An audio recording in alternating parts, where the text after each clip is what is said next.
नमस्कार मेरे प्यारे विद्यार्थियों, आपका अपना चैनल केस एजुकेशन पॉइंट पर आप लोग का फिर से स्वागत है। तो वैसे विद्यार्थी जो 2021 में मैट्रिक बोर्ड का एग्ज़ाम देने वाले हैं, बिहार मैट्रिक बोर्ड का एग्ज़ाम देने वाले हैं, उनके लिए अति महत्वपूर्ण ऑब्जेक्टिव क्वेश्चन लेकर आए हैं। वो भी हम लेकर आए हैं संस्कृत का। तो आज का क्लास नंबर है दोस्तों 6 नंबर। इसके पहले दोस्तों ऑलरेडी जो है 5 क्लास ऑलरेडी यूट्यूब पर चढ़ चुका है। तो संस्कृत का हम सब्जेक्टिव भी अपलोड कर चुके हैं। अगर वो नहीं देखे हैं तो जाके मेरे वीडियो के प्ले लिस्ट में जाइए। आपका बिहार बोर्ड 2021 के दोस्तों सारा का सारा वीडियो आपको वहाँ पर मिल जाएगा। तो आज हम संस्कृत का ऑब्जेक्टिव क्वेश्चन लेकर आए हैं। टोटल जो है दोस्तों 40 क्वेश्चन लेकर आए हैं। तो 90+ अब अगर नंबर लाना है तो वीडियो को अंत तक जरूर देखना है। तो मेरे चैनल पर आप नए हैं तो सबसे मेरे चैनल को सब्सक्राइब कर लीजिए और बेल आइकन दबाना न भूलें। तो चलते हैं दोस्तों, फटाफट जो है हम दोस्तों क्वेश्चन की ओर चलते हैं। तो देखिए, पहला क्वेश्चन आपको दिया गया है कि मंगलम पाठ के रचनाकार कौन थे। जो ऑब्जेक्टिव में बार बार ये क्वेश्चन आपको हर एक साल पूछ देता है कि मंगलम पाठ के रचनाकार कौन थे। तो एक के ऑप्शन नंबर दोस्तों हो जाएगा आपका ए, यानी कि कौन थे, तो वेद व्यास थे। मंगलम पाठ के रचनाकार कौन थे, तो वेद व्यास थे, यानी कि ऑप्शन नंबर ए हो जाएगा आपका।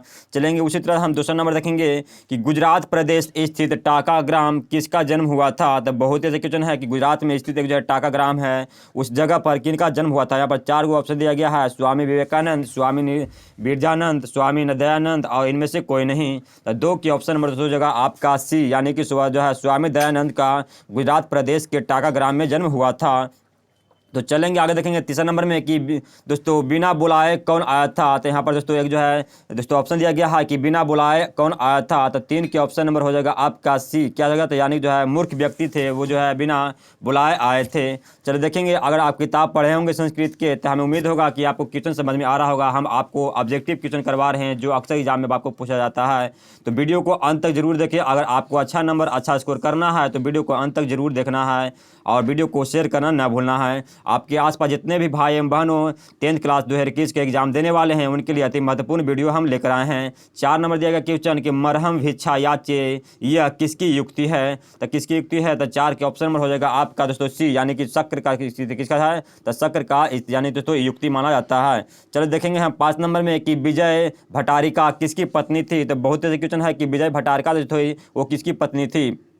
तो किसी हो जाएगी आपको 5 के ऑप्शन में तो हो जाएगा दोस्तों आपको क्या हो जाएगा, तो ए हो जाएगा, यानी कि चंद्रादित्य का था। कौन था, किसका था, तो चंद्रादित्य का था, पत्नी थे। चलिए आगे देखेंगे 6 नंबर में कि किस देश में देवता बार बार जन्म लेता है। तो 4 का ऑप्शन दिया गया है, भारत, यूनान, नेपाल और भूटान। तो कौन सा ऐसा देश है जहाँ पर बार बार देवता जन्म लेते हैं। तो 6 के ऑप्शन नंबर दोस्तों हो जाएगा आपका ए, यानी कह सकते हैं हमारे भारत देश है जो कि यहाँ पर देवता जो है बार बार जन्म लेते हैं। चलो देखेंगे 7 नंबर में कि घर में आग लगी तो देखकर कौन सा लोग जो है पलायनमान हो गए हैं। तो जब घर में जो आग लगा था उसे देखकर कौन सा लोग जो है पलायनमान हो गया था। तो 7 के ऑप्शन नंबर हो जाएगा डी, यानी कि धूर्त जो लोग थे वो पलायनमान हो गए थे। चलो देखेंगे आगे 8 नंबर में कि निरुक्त का क्या अर्थ होता है। तो 4 को यहाँ पर ऑप्शन दिया गया है कि निरुक्त का जो अर्थ होता है वो क्या होता है। तो ऑप्शन नंबर बी, यानी दोस्तों हम कह सकते हैं विदार्थ बोध होता है। क्या होता है, तो विदार्थ जो बोध होता है वो निरुक्त का अर्थ होता है। चलिए देखेंगे हम 9 नंबर में कि वैदिक साहित्य अंतिम भाग का है। तो वैदिक साहित्य का जो अंतिम भाग था वो कौन सा भाग है वैदिक साहित्य का। तो 9 के ऑप्शन नंबर ए, यानी कह सकते हैं उपनिषद हो जाएगा। क्या जगह, तो उपनिषद जो था वो जो है वैदिक साहित्य का अंतिम भाग था। चलिए देखेंगे 10 नंबर में कि अणु से कौन सी छोटा होता है। तो दोस्तों यहाँ पर दिया गया है कि अणु से कौन सा छोटा होता है, आत्मा, परमात्मा, पर्वत, हाथी। यहाँ पर 4 को ऑप्शन दिया गया है। तो क्या होता है, तो 10 के ऑप्शन नंबर ए, यानी कह सकते हैं हम जो है आत्मा जो होता है वो अणु से क्या होता है, छोटा होता है। तो देखेंगे 11 नंबर में कि काव्य मीमांसा नामक ग्रंथ किसने लिखी थी। तो बहुत ऐसे क्वेश्चन है, बार बार क्वेश्चन आपको पूछ देता है कि दोस्तों कि काव्य मीमांसा जो नामक ग्रंथ था वो किसने लिखी थी। तो 11 के ऑप्शन नंबर सी, यानी कि हम कह सकते हैं राजशेखर लिखे थे। किसने लिखे थे, तो राजशेखर ने काव्य मीमांसा नामक ग्रंथ लिखे थे। चलिए देखेंगे 12 नंबर में कि पाटलिपुत्र किस नदी के किनारे स्थित है। तो पाटलिपुत्र जो स्थित है दोस्तों जिसको बोलते हैं पटना बोलते हैं। तो पटना जो है किस नदी किनारे स्थित है, पाटलिपुत्र किस नदी किनारे स्थित है। तो ऑप्शन नंबर बी, यानी कैसे दोस्तों गंगा नदी किनारे स्थित है। कहाँ नदी स्थित है, तो गंगा नदी किनारे स्थित है। चलिए देखेंगे हम 13 नंबर में कि विद्यापति कौन थे। तो विद्यापति सॉरी यहाँ पर देखेंगे दोस्तों विद्यापति कौन थे। तो 13 की ऑप्शन नंबर हो जाएगा आपका ए, यानी कि मैथिली कवि थे। कौन थे, मैथिली कवि थे।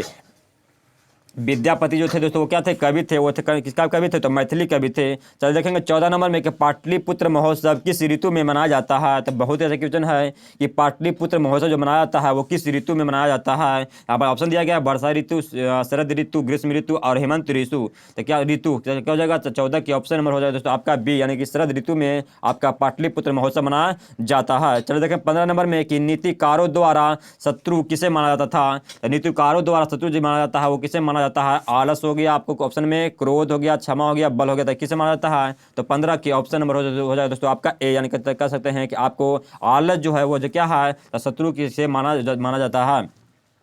चलो देखेंगे 16 नंबर में कि महर्षि याज्ञवल्क्य की पत्नी का क्या नाम था। तो क्या नाम था, तो 16 के ऑप्शन नंबर हो जाएगा आपका ए, तो मैत्रेयी जो है नाम था। क्या था, तो मैत्रेयी नाम था। चलिए देखें 17 नंबर में कि विजयांका किस कल्प की कावित्री थी। तो विजयांका जो था दोस्तों किस कल्प की कावित्री थी। तो 17 की ऑप्शन नंबर हो जाएगा बी, यानी कि क्या था, तो प्रथम जो है दोस्तों क्या था, प्रथम जो है कवित्री थी। चलो देखेंगे 18 नंबर में कि जनमक जो है जमनक की सभा में शब्दार्थ महिला कौन थी, शर्तार्थ महिला कौन थी। तो जमनक की जो है सभा में जो थी वो शर्तार्थ महिला कौन थी। तो यहाँ पर दिया गया ऑप्शन 4 गो, गार्गी जो है, वाचक नवी, यमी, यंद्रानी और बागामी। तो कौन थे, तो 18 की ऑप्शन नंबर हो जाएगा दोस्तों आपका ए, यानी गार्गी जो है वाचक नवी थे। चलिए देखेंगे 19 नंबर में दिया गया कि भारत महिला मुख्य उद्देश्य क्या था। तो भारत की महिला को जो है मुख्य उद्देश्य क्या होता है, तो क्या होता है, तो 19 की ऑप्शन नंबर हो जाएगा आपका ए, यानी कि दोस्तों देशभक्ति होता है। क्या होता है, तो देशभक्ति होता है। चलिए देखेंगे 20 नंबर में कि संस्कारों की कुल कितनी संख्या है। तो बहुत ऐसा क्वेश्चन है कि दोस्तों कि संस्कारों को जो है कि कुल कितनी संख्या होती है। तो 20 की ऑप्शन नंबर हो जाएगा दोस्तों आपका ए, यानी कि टोटल जो होता है वो होता है 16 संख्या होती है।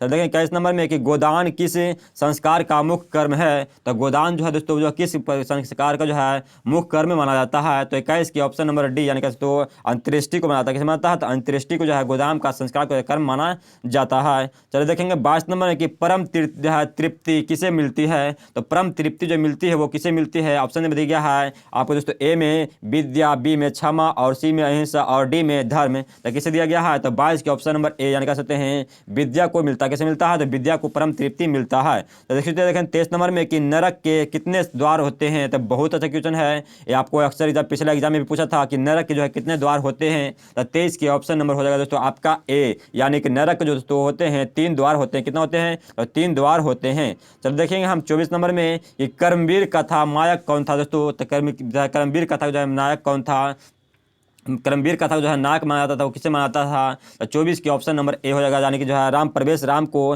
कर्मवीर कथा का नायक माना जाता है। चलो देखेंगे 25 नंबर में कि छात्रों का तप क्या होता है। तो छात्रों का जो तप होता है दोस्तों क्या होता है, एक में दिया गया अध्ययन, बी में आलस्य, सी में क्रोध और डी में क्षमा। तो क्या हो जाएगा, छात्रों का जो तप होता है वो क्या होता है। तो 25 की ऑप्शन नंबर ए, यानी कि हम कह सकते हैं अध्ययन होता है। क्या होता है, छात्रों का जो तप होता है वो अध्ययन हमेशा करना उसे चाहिए। चलो देखेंगे 26 नंबर दिया गया है कि स्वामी दयानंद के द्वारा आर्य साम्राज्य की स्थापना कब की गई थी। तो बहुत ही अच्छा क्वेश्चन है, वीवीआई क्वेश्चन है। इसे दोस्तों आप जो है वीडियो एक बार में याद नहीं होता है तो वीडियो 2 बार देखिए दोस्तों, 3 बार देखिए दोस्तों। लेकिन वीडियो आप अगर आप जो है एग्जाम में दोस्तों पास करना चाहते हैं, अच्छा मार्क्स लाना चाहते हैं, तो वीडियो को 2 से 3 बार जरूर देखें। और आपके पास जितने भी भाई बंधु हैं 10th क्लास 2021 के एग्जाम देने के लिए तैयारी कर रहे हैं, उनके लिए अति महत्वपूर्ण वीडियो, और वीडियो को शेयर करना ना भूलिएगा। तो दयाराम दोस्तों स्वामी दयानंद की जो है के द्वारा आर्य साम्राज्य की स्थापना की गई थी वो कब किया गया था। तो 26 की ऑप्शन नंबर डी, यानी कि 1885 ईस्वी में स्वामी दयानंद द्वारा जो आर्य साम्राज्य की स्थापना किया गया था। कब किया गया था, तो 1885 में किया गया था।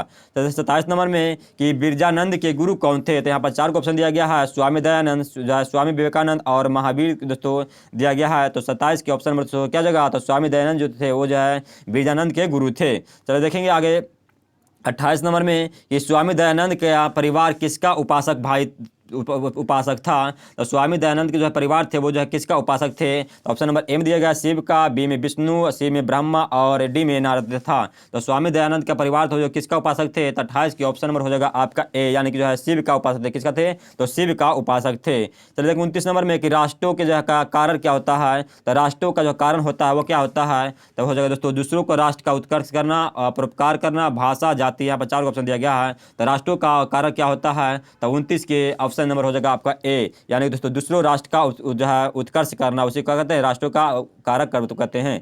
चल देखेंगे 30 नंबर में कि विधि प्लस एका का संधि विच्छेद क्या होता है। तो बहुत ऐसा क्वेश्चन है कि क्या होता है, तो 30 की ऑप्शन नंबर हो जाएगा दोस्तों आपका ए, यानी कि विधेयिका हो जाएगा, तो विधेयिका हो जाएगा। चल देखेंगे 31 नंबर में कि अ प्लस ओ के मेल से कौन सा नया वर्ण बनता है। तो कौन सा वर्ण बनता है, तो 31 के ऑप्शन नंबर हो जाएगा आपका ए, यानी कि औ हो जाएगा। क्या हो जाएगा, तो औ हो जाएगा। तो देखेंगे 32 नंबर में कि मूर्ति पूजा का जो है समासिक विग्रह क्या होता है। तो मूर्ति पूजा का समासिक जो विग्रह होता है वो क्या होता है, आपका ऑप्शन नंबर दिया गया ए में मत्स्य पूजा, बी में मूर्ति पूजा, और सी में मूर्ति पूजा, और डी में मूर्तिजा पूजा हो जाता है। तो क्या हो जाएगा, तो मूर्ति पूजा का समासिक जो विग्रह होता है वो क्या होता है, तो 32 के ऑप्शन नंबर बी, यानी कि मूर्ति पूजा होता है। क्या होता है, तो मूर्तः पूजा होता है। चलिए देखें 33 नंबर में कि इतः प्लस ततः किस संधि का उदाहरण है। तो किस संधि का उदाहरण है, तो 33 के ऑप्शन नंबर ए, यानी दोस्तों विसर्ग संधि का उदाहरण है। किसके उदाहरण, तो विसर्ग संधि का उदाहरण है। तो देखें 34 नंबर में कि दीर्घु समाज का उदाहरण क्या है। तो दीर्घु समाज का जो उदाहरण है दोस्तों वो क्या होता है, तो 34 के ऑप्शन नंबर हो जाएगा आपका ए, यानी कि पंचवटी होता है। क्या होता है, तो पंचवटी होता है। तो देखें 35 नंबर में कि दोस्तों सज्जन प्रत्यय वाक्य में स्थानों में कौन सा पद जो है प्रयुक्त हो जाएगा। तो क्या हो जाएगा, तो 35 के ऑप्शन नंबर बी, यानी दोस्तों क्या हो जाएगा, तो बस जो है वस्त्र सज्जने, क्या हो जाएगा, सबस्त्र सज्जने प्रत्यय हो जाएगा आपका। चलो आगे देखेंगे हम 35 नंबर में 36 नंबर में कि नमः के अर्थ में कौन सी विभक्ति प्रयुक्त होती है। जो नमः होती है दोस्तों, जो नमः के अर्थ में जो है कौन सी विभक्ति प्रयुक्त होती है, तो 36 के ऑप्शन नंबर ए, यानी कि जो है क्या होता है दोस्तों, तो चतुर्थी होती है। क्या होता है, तो चतुर्थी जो है विभक्त प्रयुक्त होता है। चलो उसी तरह देखेंगे 37 नंबर में कि किस शब्द में आ उपसर्ग है। तो किस शब्द में दोस्तों यहाँ पर 4 को ऑप्शन दिया गया है, आकार, आशा, अशेष और कोई नहीं। तो किस शब्द में दोस्तों आप जो है उपसर्ग दोस्तों शब्द दिया गया है। तो 37 की ऑप्शन नंबर हो जाएगा आपका ए, क्या हो जाएगा, तो आकार हो जाएगा। क्या हो जाएगा, तो आकार हो जाएगा। तो देखेंगे आप 38 नंबर में कि दुरात्मक शब्द में कौन सा उपसर्ग है। तो दुरात्मक शब्द में जो है उपसर्ग है वो कौन सा उपसर्ग दिया गया है। ऑप्शन ए में दू गया है, बी में दूर है, और सी में दी, और डी में दूरा।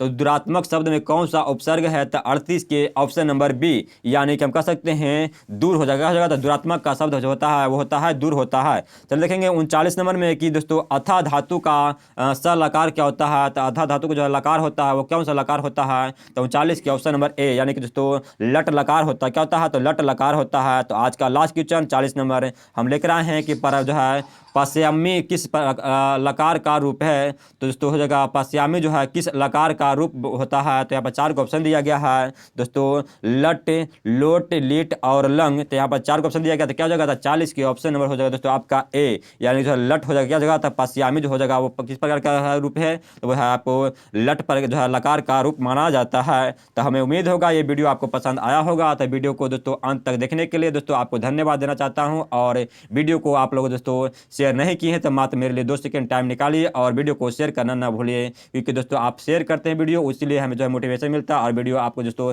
जिस भी सब्जेक्ट पर वीडियो आपको चाहिए वो हमें जो है कमेंट बॉक्स में हमें कमेंट करके जरूर बताएं, और उसी की तरफ जो है वीडियो हम लेकर आएंगे। तो चलते हैं मेरे प्यारे साथियों, अगले वीडियो में मिलेंगे। तब तक दोस्तों जय हिंद, जय भारत।